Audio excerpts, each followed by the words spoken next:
सभी साथियों को मेरा नमस्कार। स्वागत है आप सबका आज 5 अक्टूबर के जनसत्ता विश्लेषण में। आइए शुरू करते हैं आज का विश्लेषण बिना किसी देरी के। प्रथम पृष्ठ पे एससीओ समिट को लेकर खबर है। हमारे external affairs minister S Jaishankar साहब पाकिस्तान जाएंगे एससीओ अटेंड करने के लिए। इसी महीने 15-16 तारीख को होनी है। इससे पहले अंतिम बार सुषमा स्वराज जी गई थी भारत की तरफ से 2015 में। और अब एससीओ को लेके एस जयशंकर साहब जाएंगे। आगे बढ़ते हैं। छत्तीसगढ़ में नक्सली हमला होने से कई समस्या हुई हैं। सुप्रीम कोर्ट ने पत्रकारों को लेकर ये कहा कि सरकार की आलोचना करना पत्रकारों का अधिकार है। सुप्रीम कोर्ट ने शुक्रवार को कहा कि पत्रकारों के अधिकारों को देश के संविधान के अनुच्छेद 19(1) के तहत संरक्षित किया गया है। यह पत्रकार के लेखन को सरकार की आलोचना के रूप में मानकर उनके खिलाफ आपराधिक मामले दर्ज नहीं किए जाने चाहिए। यह टिप्पणी करते हुए शीर्ष अदालत ने उत्तर प्रदेश के पत्रकार अभिषेक उपाध्याय को गिरफ्तारी से अंतरिम संरक्षण प्रदान किया। साथ ही निर्देश दिया कि राज्य प्रशासन उनके लेख के संबंध में कोई दंडात्मक कार्रवाई नहीं करेगा। देखिए, पिलर है डेमोक्रेसी का जर्नलिज्म, और जर्नलिज्म को भी क्वेश्चंस पूछने हैं सरकारों से, जनता की तरफ से सवाल तो पूछे जाएंगे।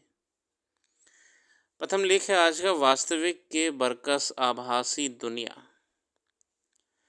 अखिलेश आयुर्ध साहब कहते हैं सोशल मीडिया पर रोज़ाना ना जाने कितने वीडियो, चित्र और समाचार साझा किए जाते हैं। सर्वेक्षण बताते हैं कि इस तरह के वीडियो और समाचार किशोरों और कम उम्र के बच्चों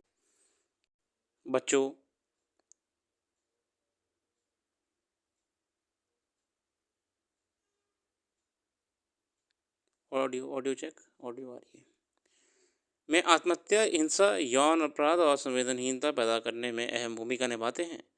वैश्वीकरण, औदारीकरण और निजीकरण के बाद समाज, संस्कृति की और सोच में जिस तरह के बदलाव की आशंका जताई जा रही थी, वह अब सच साबित होती दिखाई दे रहा है। साथियों, हम जानते हैं कि आजकल बढ़ रहे सोशल मीडिया की वजह से बच्चों के विकास में कई परिवर्तन आ रहे हैं। समाजशास्त्री और शोध संस्थाओं के सर्वेक्षण बताते हैं कि पिछले 3 से 4 दशक में भारतीय समाज, खासकर युवाओं की एक नकारात्मक प्रवृत्ति देखी जा रही है। बहुत सारे अवसाद का शिकार हो रहे हैं। उनकी चिड़ापन, अकेला रहने की प्रवृत्ति गहरी हो रही है, और माता पिता, आस पड़ोस, रिश्तेदारों से उनकी रुचि घट रही है। मनोवैज्ञानिकों के मुताबिक सोशल मीडिया का लगातार इस्तेमाल करने से इसकी लत लग जाती है। अब मोबाइल पर कोई खेल रहा होता है या कोई काम पूरा कर रहा होता है तो उसे जितना हो सके बेहतर करने की कोशिश करता है। एक बार जब इसमें सफलता मिल सक जाती है तो ये धीरे धीरे आदत में बदल जाता है। आजकल कुछ ज़्यादा ही एडिक्शन बढ़ गया है नए युवाओं में, और यही उनके अंदर साइकोलॉजिकल चेंजेस ला रहा है, जो कि है एंजाइटी, डिप्रेशन, चिड़चिड़ापन, समाज से कट के रहना, समाज से ज़्यादा इन्फ्लुएंस्ड रहना कि लोग मेरे बारे में क्या सोचते हैं, लोग मुझे कैसा देखते हैं, इत्यादि। ऐसा भी नहीं है कि सोशल मीडिया का असर केवल शहरी इलाकों पर दिखाई दे रहा है, इसमें ग्रामीण इलाकों को भी अपनी चपेट में ले लिया है। गांव की सहजता, मौलिकता, आतिथ्य सत्कार, कृषि, संस्कृति, लोक धर्म, लोक संवाद, लोक चर्चा, लोक साहित्य, लोक संवाद और लोक धुनों की मीठी गूंज गुम होती जा रही है। गांव का स्वास्थ्य, मनोरंजन अब यूट्यूब, फेसबुक और व्हाट्सएप के आने के बाद कहीं गायब हो गया है। सोशल मीडिया ने युवा पीढ़ी को एक तरह से सम्मोहित कर लिया है। इससे उनमें भटकाव, नकारात्मकता, नफरत, बदले की भावना, कामुकता, अविश्वास, जीवन के प्रति लापरवाही, अच्छे कार्यों के प्रति अरुचि, संवेदनहीनता, क्रूरता और कई कई समस्याएं उनके जीवन में अब बढ़ती जा रही हैं। ये आदतें जो गलत हैं, नकारात्मक हैं, वो उनके जीवन में प्रवेश कर चुकी हैं। सोशल मीडिया के अधिक इस्तेमाल से अनेक तरह के शारीरिक और मानसिक रोग असमय ही पैदा होने लगे हैं। दूसरी ओर कई बीमारियों के बढ़ने की बड़ी वजह सोशल मीडिया की लत है। नई पीढ़ी अपना ज़्यादातर वक्त मोबाइल के संग बिताने में अधिक मुश्किल दिखाई पड़ती है। इससे उसकी शारीरिक, मानसिक और बौद्धिक शक्ति और सहजता पर बहुत बुरा असर पड़ रहा है। मोबाइल भले ही ज़िंदगी का हिस्सा बन गया हो, पर इसने रातों की नींद और दिन का चैन छीनने में कोई कसर नहीं छोड़ी है। ये तो समस्या है ही। अगले आर्टिकल में बढ़ते हैं, खेती की सूद। बढ़ती आबादी के मद्देनज़र खाद्य सुरक्षा सरकार के सामने एक बड़ी चुनौती है। जलवायु परिवर्तन का प्रतिकूल प्रभाव सबसे अधिक खेती किसानी पर देखभाल देखा जा रहा है। हर वर्ष अन्न उत्पादन बढ़ाने की राह में मुश्किलें बढ़ रही हैं। ऐसे में कृषि क्षेत्र को प्रोत्साहन की दरकार महसूस की जाती रही है। केंद्रीय मंत्रिमंडल की कृषि क्षेत्र के लिए 1 लाख करोड़ रुपए से अधिक की 2 नई परियोजनाओं को मंजूरी मिलने से स्वाभाविक है इस क्षेत्र में कुछ बेहतरी की उम्मीद जगी है। असल में साथियों, अभी हाल ही में ना सरकार ने बड़ी 2 योजनाओं का शुरुआत करी है। टिकाऊ खेती को बढ़ावा देने के मकसद से सरकार ने प्रधानमंत्री राष्ट्रीय कृषि विकास योजना और किशोन्नति योजना नामक 2 योजनाएं शुरू करी हैं। हालांकि इस क्षेत्र के लिए पहले से कई योजनाएं चल रही हैं। कृषि कर्ज और फसल बीमा को सुविधाजनक बनाया गया है। किसानों की प्रोत्साहन राशि बढ़ाकर 6,000 से 10,000 प्रतिवर्ष कर दी गई है। 6,000 से 10,000 प्रतिवर्ष कर दी गई है।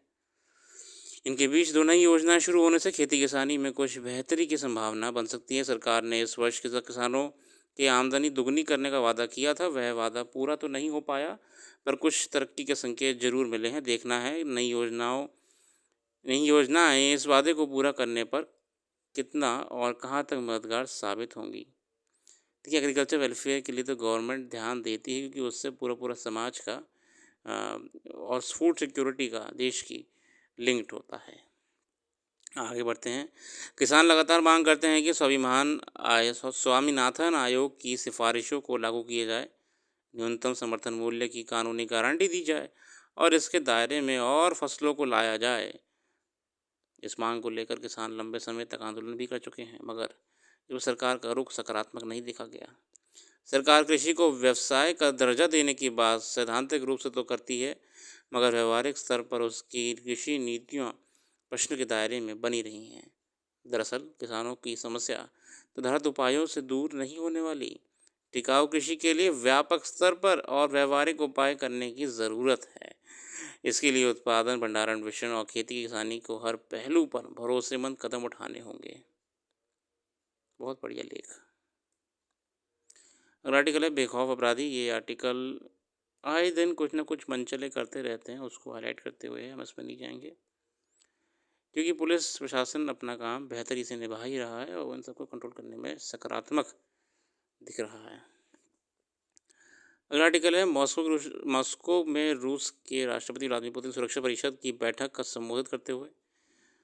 अभी आपका बहुत हलचल चल रहा है ग्लोबल डिप्लोमेसी में। एससीओ, नाटो बहुत एक्टिव हैं, इसीलिए सार्क को भी जिंदा कर दिया गया एक और बार। सार्क दिखेगा धीरे धीरे फिर उठना शुरू हो जाएगा, क्योंकि बांग्लादेश ने तो पहल कर ही दी है कि सार्क को जिंदा करा जाए वापस से।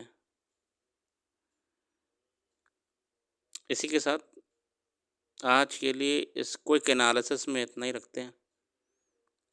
कल फिर आएंगे नई वीडियो के साथ आप सबके समक्ष।